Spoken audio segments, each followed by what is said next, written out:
Introduction. Vibha and her family are shifting to a new house.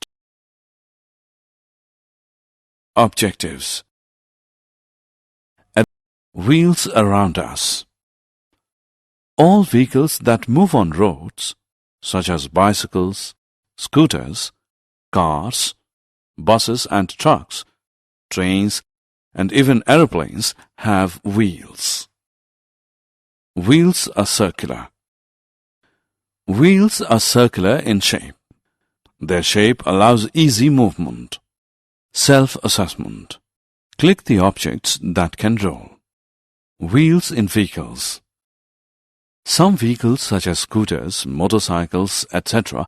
have small wheels, while some others such as buses, trucks, etc. having big wheels. Some vehicles have 2 wheels, while some others have 4. Size and number of wheels of a vehicle depend on its size. Let us learn more about wheels. Story of wheels. Long, long ago, when there were no means of transport, man covered distances on foot. He carried his goods on his back or on the backs of domesticated animals like donkeys, buffaloes, etc. But it was difficult to carry loads on animals over long distances.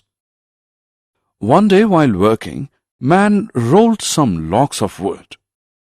He did it easily because of their round shape. He used his knowledge and created a cart by connecting 2 round pieces of a tree trunk.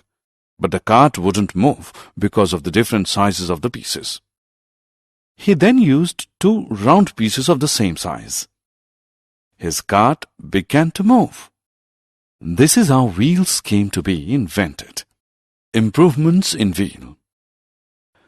With the passage of time, wheels improved. Wooden wheels of the olden days have now been replaced by wheels made of steel, rubber, and iron. Uses of wheels. Wheels are useful to us in many ways. Wheels allow movement of vehicles. Toys come with wheels so that they can be moved. A wheelchair enables movement of a disabled person or a patient from one place to another. Self-assessment. It is time to check what you have learned. Click the object that cannot be moved by wheels. Summary. Let us summarize what we have learned. Wheels are present in cars, buses, trains, and planes. They are circular in shape.